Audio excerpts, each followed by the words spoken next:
And loads of people were going after food delivery, and way more than are around now. As you look back on that journey from, again, it was really kicked off by the iPhone, in my opinion. Not that there wasn't food delivery before the iPhone, Right. but that really massively increased the market size. As you think about from then to today, why did you guys win? Well, the short answer is we got more customers than other people. Sure, but let's five whys here. Yeah, I mean, I think these are very tough things to study because many things are happening in the same moment. But I'll just talk about it, from the perspective of things that I think we got right. When you think about, something like restaurant delivery, you actually get judged on multiple dimensions as a service. We get judged on what restaurants we bring you, certainly. Whether it showed up on time, in the quality and condition you expect, how much did it cost, if we screwed up, what did we do about it? It's not one thing that you have to be good at, actually. It's all of the above. Unfortunately or fortunately, this is literally the game that we're playing where customers are judging us on all of these dimensions.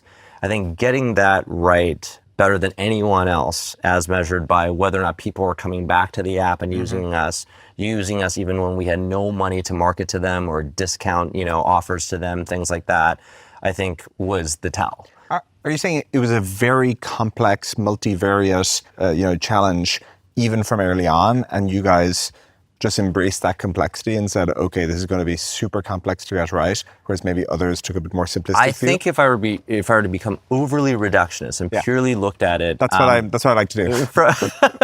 from the product perspective, yes, because at the end of the day, any consumer product is judged very simply by its retention and its usage. Yeah. That's how you know whether you have a differentiated product. I think it's very easy to have differences in opinion about whose app do you like more, or whether or not certain apps look similar or different. At the end of the day, though, if our app is performing at a higher retention, much higher retention and frequency of use than others, that's how we know whether or not the things that we say actually are making a difference to customers. And so getting, I think, all of that right very, very early, and then building the systems to actually instrument that as well as to repeat that over and again, I think was very, very important in the development of the company. Do you think you guys were more focused on retention than others?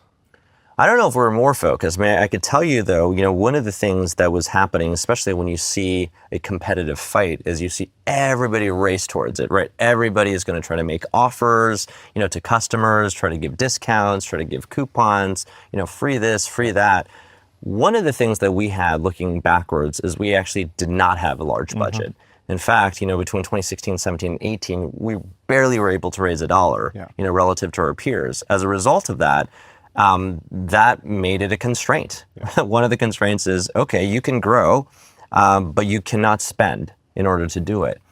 So in order to do that, you effectively have to actually come up with ideas in the product to actually stand out and make a difference and have organic growth carry you. And then once we were able to, demonstrate to ourselves first that we had a product with higher retention, than other people and higher frequency, and then we were able to raise capital, then we actually made the decision to pedal to the metal and actually go and acquire customers because we had an unfair advantage. Were you more customer obsessed than others? I think it's very difficult, to measure us against, other people because, I didn't really work at those companies. But again, I really just, look at the early DoorDash crew and what were the things that we did that were very, useful. We all did deliveries. We all did customer support. We all made menus. We all sold restaurants. Yes. We all customer service restaurants. We all worked inside restaurants. And I think, at the end of the day, I think the term customer obsession can be fairly generic and vague and applied.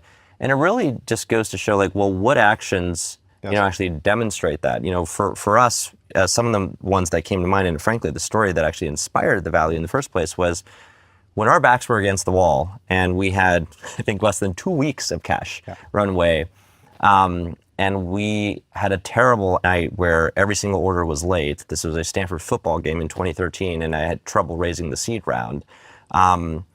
We made the decision to refund everyone, that cost us over 40% of the bank account. So when you have 2 weeks Oh of my God. runway, 40% of the bank You issued a account. refund that was 40% of your funds remaining? Yeah, maybe a little over that. Yeah. And we baked everyone cookies, and delivered them at 5 a.m. before everybody woke up. Look, this was like maybe 100-ish customers or something like this. But Still. I think it's demonstrates, that this was a real value. And it's actually my test, really, which is like, what are the actions that are naturally occurring? What are the behaviors that are actually occurring inside of an organization?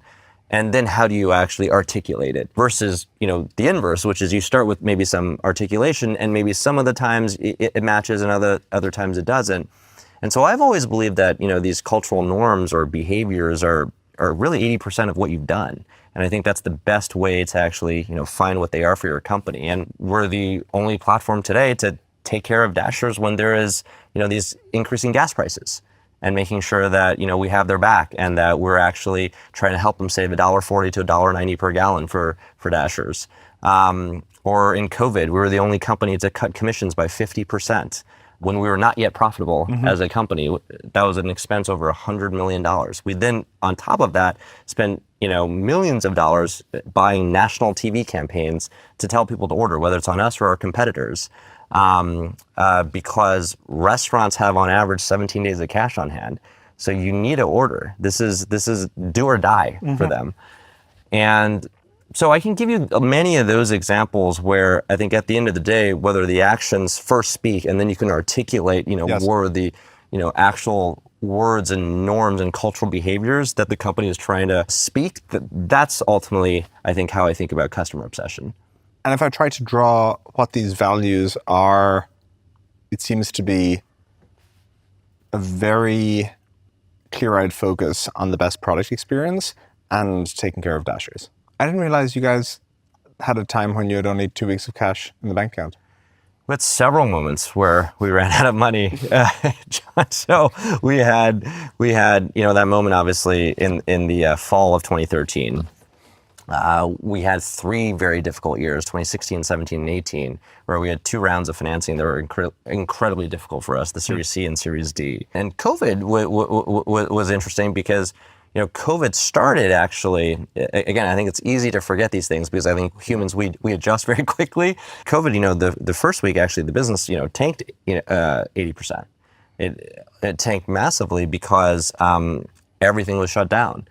And then, the next week, everything, all of the dining rooms were closed, but the kitchens were open. Right. And so, boom, we see this massive doubling of the business in a week. So it was there are a lot of these. I mean, you've seen this at Stripe, obviously, a lot, where you have these moments as an entrepreneur where you have very, very low lows. The highs don't feel as high as maybe they get, but that's what you get. Yeah. As I think about the funding rounds you mentioned being hard, one of the investors I know who has consistently had the most steadfast belief about DoorDash is Michael Abramson, who was at Sequoia back in the day. Why was he so convicted? Like, what was it? I think you're going to have him on the show. Okay, yeah, we will. To ask him. But I think Michael always had a fairly simplistic view of the company, where if 3 things worked, the business kind of works. It's actually when I met Michael, it actually reminded me a lot of our journey in Y Combinator, because I think in Y Combinator, I think we were just happy to be there, but a lot of people were really racing towards demo day, where the objective function was to raise as much money at the highest possible valuation. For us, actually, the objective function was answering 3 questions. It was, would consumers pay for this product, pay a premium for delivery? Yep. Would merchants actually work with us and pay us commission? Yep. And would Dashers partner with us for a wage that we could afford?